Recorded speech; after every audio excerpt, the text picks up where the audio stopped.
Welcome to Woah Drama Stories. We indulge of speaking of day-to-day troubles of human beings. Let's not wait any longer and start with the video. Story 1. My parents had 2 kids in the span of their 8-year marriage. My elder sister Jessica, female 30, and I, female 22. Just after a year of me being born, my parents had a huge fallout due to the fact that my dad found out that my mom was having an affair, and ultimately that became the driving force behind my parents' divorce. The divorce was not a clean one, not because my parents were nasty to each other or anything. Everyone was just so attached to each other that the separation took a toll on everyone, and of course, who was the scapegoat? None other than me. I knew from the very beginning that I was different from my sister.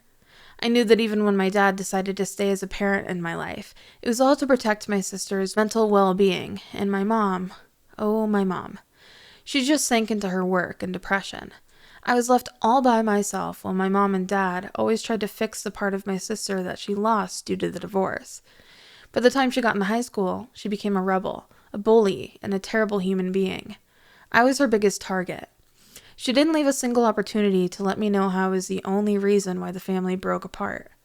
My mom, dad, or any adult in my life, everyone turned a blind eye to it all. And I, to this day, don't know why. But regardless, all that happened, and Jessica grew up, unable to get her life around. I, on the other hand, worked day and night, knowing fully well that I didn't have anyone like she did to protect me. I ended up graduating with a degree in pharmacy, while Jessica dropped out of college, met her boyfriend who works at a fast food chain, and they've been living together ever since. Now, I don't care about what kind of life Jessica leads, but Jessica does care about my life, which is why when she began asking me for money after she got engaged, it wasn't surprising to me. I kindly declined, telling her that I would only be able to pay her a small sum as a gift from my end. She then blew up at me, telling me that I was a horrible human being. She screamed at me on the phone, telling me that I owed her at least this much for ruining our parents' relationship and being a terrible sister. I was so astounded by her entitlement that I hung up the call and tried to calm myself down. It didn't take much long after that for my phone to start blasting from calls from an unknown number. I don't know why, but even though I knew it was someone from my sister's end, I still picked up the call. It was her fiancé on the other side, screaming obscenities at me and calling me a homewrecker. He threatened me by telling me he'd end up leaving my sister if I didn't pay for my mistakes. I was shaking in panic at that point and hung up the call once more. That call was followed by my parents, who tried comforting me, but honestly, it was of no avail because it was pretty obvious that they were ultimately on my sister's side. They expected me to pay for her even though they admitted that they didn't blame me for the end of their marriage. It's been a day since all that went down, and I feel like I've gone completely numb. I don't know what to feel or say. One part of me does blame myself for everything that went down, but another part says I should stand my grounds.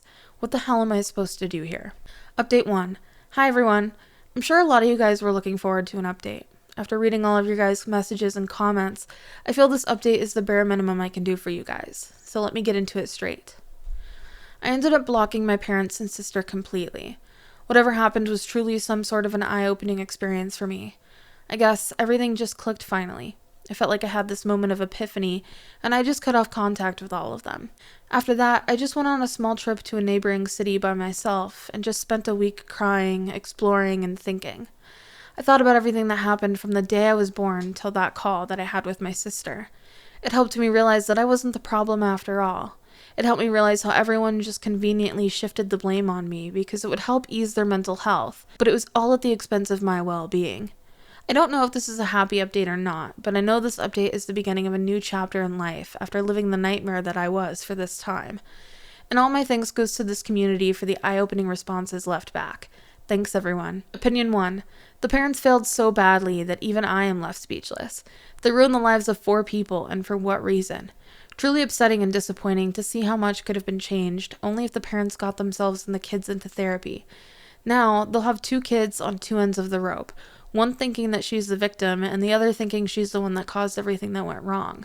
Opinion 2. Run, OP, run.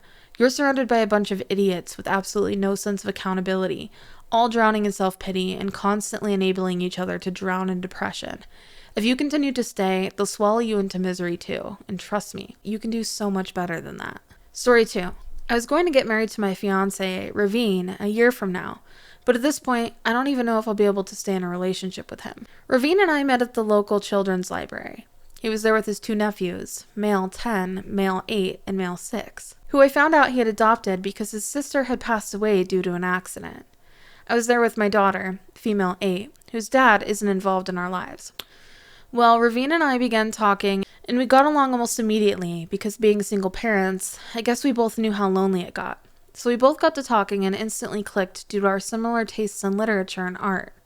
We began hanging out when our kids were off of school or busy with extracurriculars.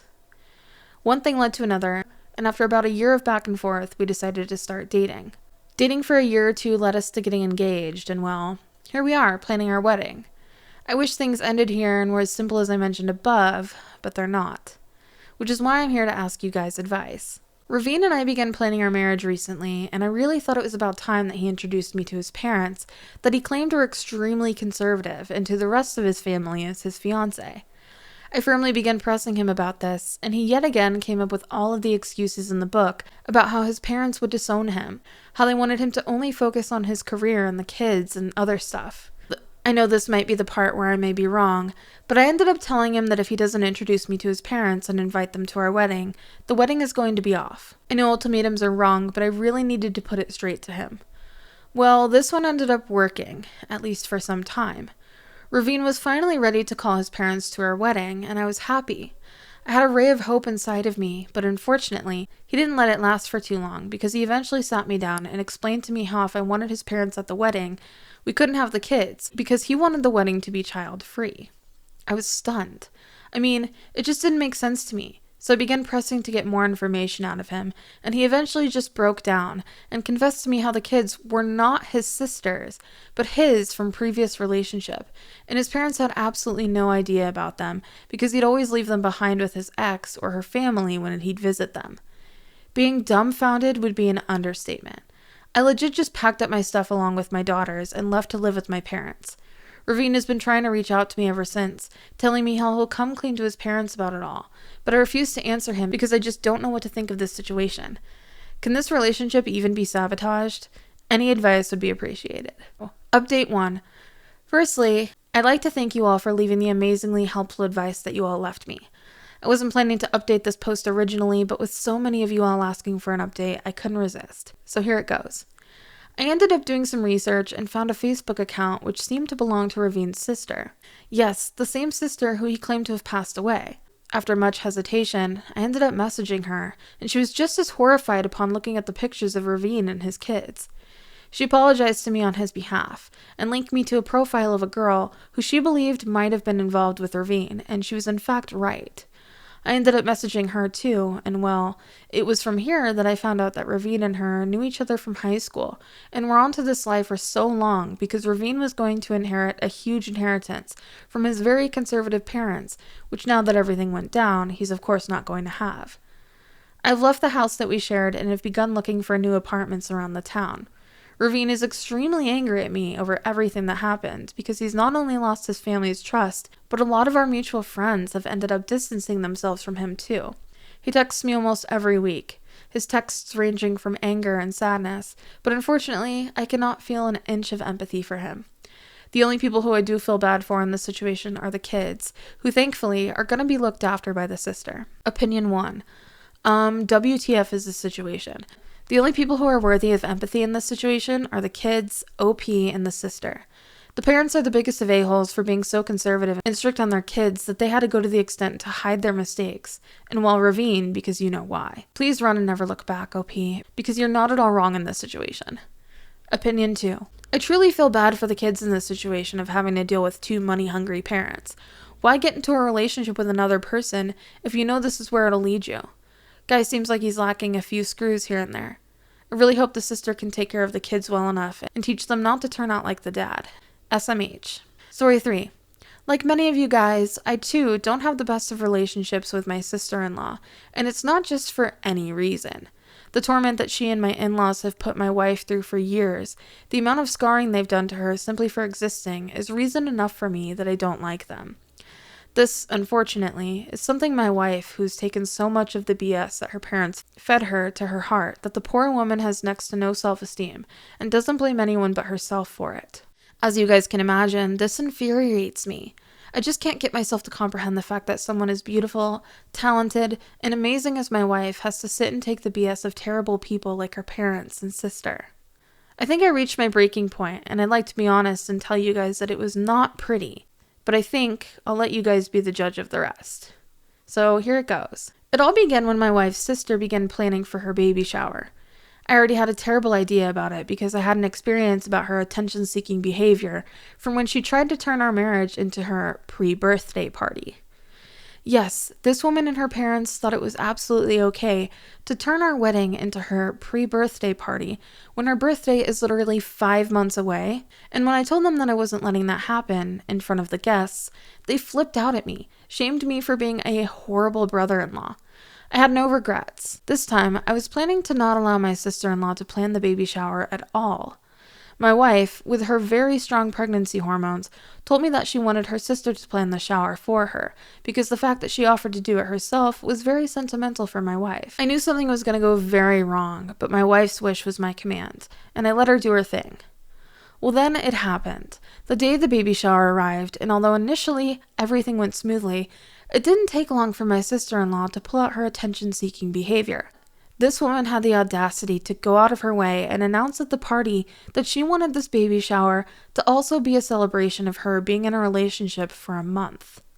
Her boyfriend and her then kissed, and of course, no one except for my wife's parents congratulated. I saw red, but at that point, I tried to keep my calm for my wife because, like I said, her wish was my command. But then, I looked around the room and saw her sitting at the corner of the room with tears filled up in her eyes.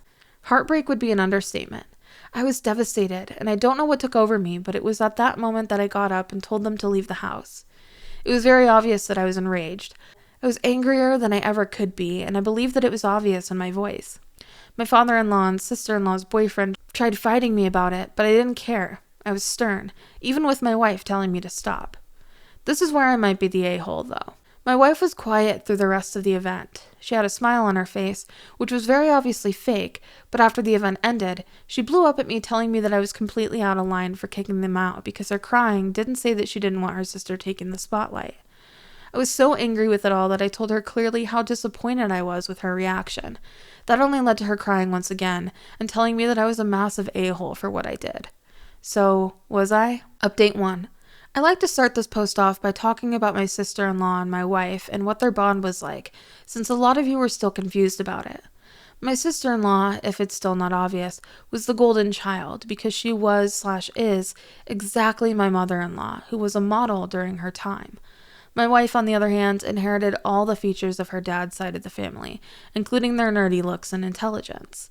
Well, this was not what her parents wanted from a girl child, and began tormenting my wife from birth about her looks, her hobbies, her interests, and everything in between. This broke apart her self-esteem and made her go through a lot of terrible friendships and relationships. By the time she met me, she was completely gaslighted into believing that she was someone that she definitely was not. I was able to help her as much as I possibly could to stand up for herself and realize her self-worth, but ultimately, it seems like that wasn't enough. But things have definitely started to look up and look better. This is where the actual update starts. As many of you suggested, I ended up sitting my wife down and making my point clear to her. I explained to her how, although I understood that she was clearly not over her poor self-esteem issues, I was concerned about our daughter and her future. I told her that although I had no doubt about her being a good mother to our daughter, I also wanted my daughter to have someone except for her dad to look up to when it came to learning about how to stand up for herself and how to not let anyone crash her self-esteem. I reminded her how strong, beautiful, and talented she was and how far she had come. She listened to all of this very quietly. It almost felt like she was angry for a second, but she began tearing up and pulled me into a hug. Amidst her tears, she confessed to me that it was exactly the reason why she was crying. She had realized her mistake, but she felt like there was something from her past pulling her back and telling her she's undeserving of the love she receives. I reminded her that this is where therapy comes into play. She agreed with me, and after a while of research, we were able to find a suitable marriage and individual counseling. It's been a month since we've been getting therapy now, and I think we're already seeing effects.